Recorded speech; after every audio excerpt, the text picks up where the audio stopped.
Hey guys, welcome to my next Euros video, and boy did the overhyped Battle of Britain turn out to be much ado about nothing, because once again England reverted back to form on Friday night. Indeed, the Scots needed a point, the Scots got a point, and they were by far the better team as the pundits continued to defend the overhyped and out of form, out of shape Harry Kane, who just looked out of sorts. Now, in the first game against Croatia, there was sort of an excuse for Kane, and that was that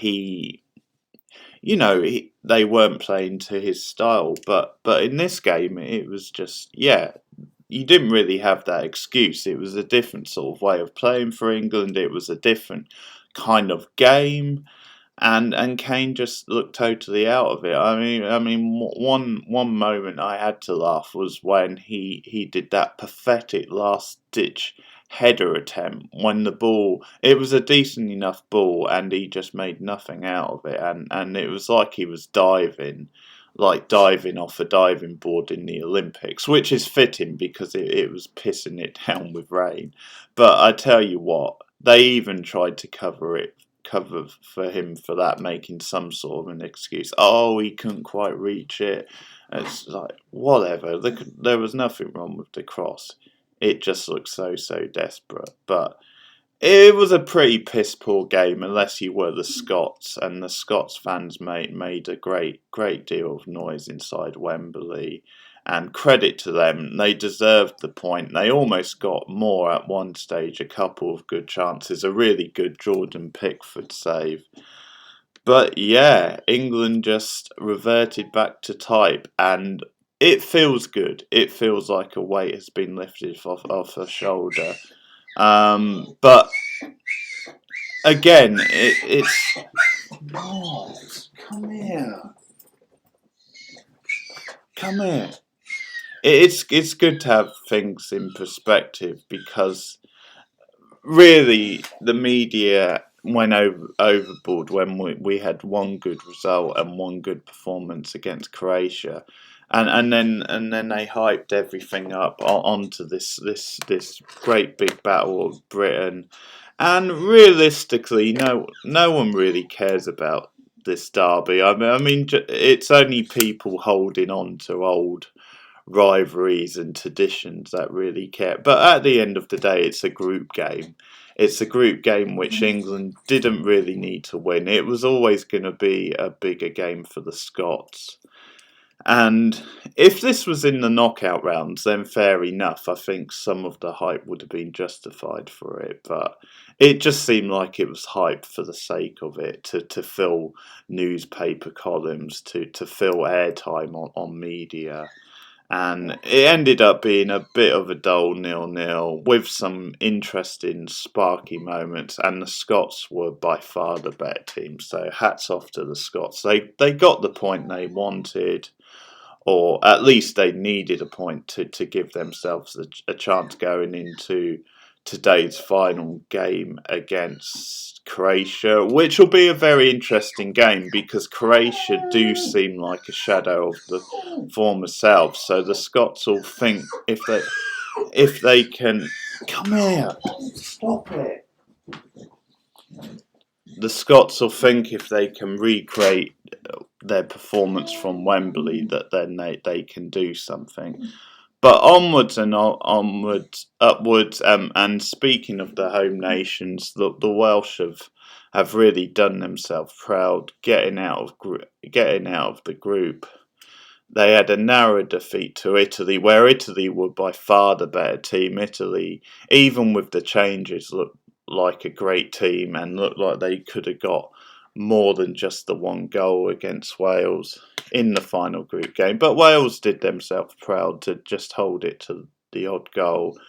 They had a player sent off, which I thought was harsh. I thought it was a yellow card, really. It was a reckless mistimed. He did sort of like stand on him, but it wasn't anything malicious. It was more than it was mistimed. So a booking would have done for that. But they did well to battle on with just the 10 men. And Yeah, they can hold their heads out, hold their heads held high if I can get it out. 4 points from that group is really good going, and now they have this tasty tie against the Danes in the quarterfinals, and it's quite a hard one to call. It's a tough match for Wales, no doubt, and one of the moments of the tournament was perhaps Denmark smashing Russia 4-1 in last night's final group game. Really, after all they've been through with the Ericsson stuff, it's like they did it for Ericsson, but they went into the game. They needed the win because they only had the 1 point.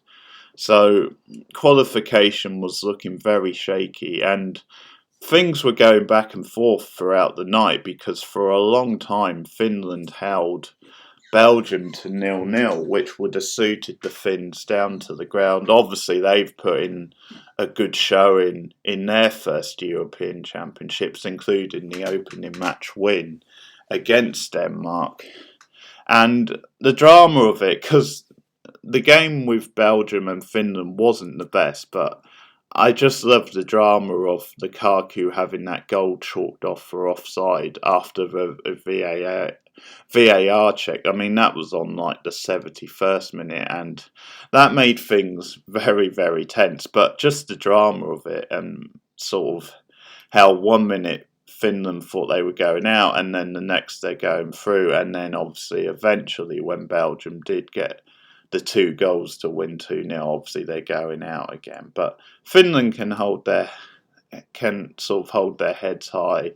But what a night in Copenhagen for the Danes. They smashed Russia 4-1, and with Finland losing, that put Denmark through in second place. Absolutely fantastic effort.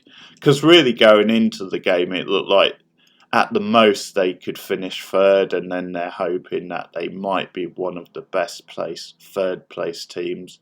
As it turns out, it looks like that probably would have been a long shot because Finland are third in the group, but it's starting to look like that won't be enough in that group because Finland are on 3 points, and it looks like there'll be other teams in other groups that will finish third on 4 points. So the chances are 3 points and finishing third isn't going to be enough for Finland.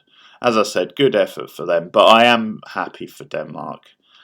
After what they've been through, they've obviously done well to carry on and play on, and they're a really solid side at the best of times. Obviously, they will miss Ericsson, but I think, yeah, to at least make the quarterfinals, that seems like some kind of justice. It was a great night in Copenhagen, the pictures, the atmosphere, and it's probably one of the moments of the tournament, right now because of the emotion behind it and the fact they did it in some style. There was this wonderful goal by a teenage prodigy of theirs, which probably one of the goals of the tournament. So delight for Denmark. And it should be one hell of a game against Wales. Sort of hard to call because Wales, obviously, on their day, I think can beat anyone or most teams, I think, if they're certainly on their game. Obviously, it's sad because Denmark will miss Ericsson, and without him, that does limit their chances. But they're a very solid side. They're good defensively. Wales are good defensively as well.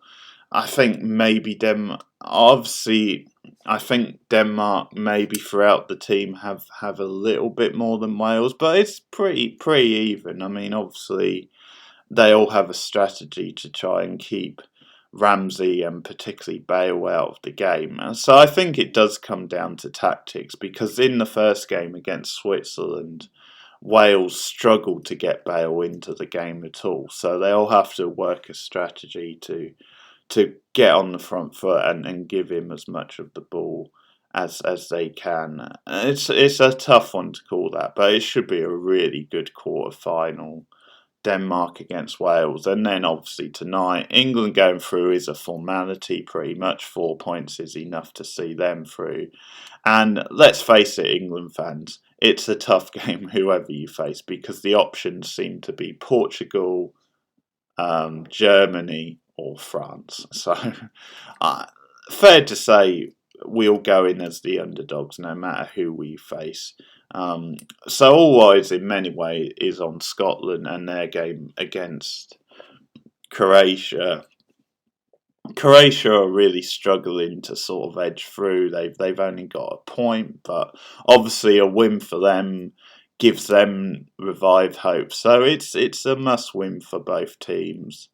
And I'll be positive. I'll go for a Scotland win, but it's a difficult one to really call because Scotland will be so nervous, and it's almost like that lack of big tournament experience. Whereas you might say Croatia are aging and maybe not quite what they were, but at least they do have that big tournament experience. So that's something that could work in Croatia's favour. But fingers crossed Scotland will pull it out the bag and give themselves a good chance to advance. So that's today's Euro report. I'll be back with more in the coming days. Thanks for listening. Like and subscribe, and I'll see you guys again soon. Goodbye.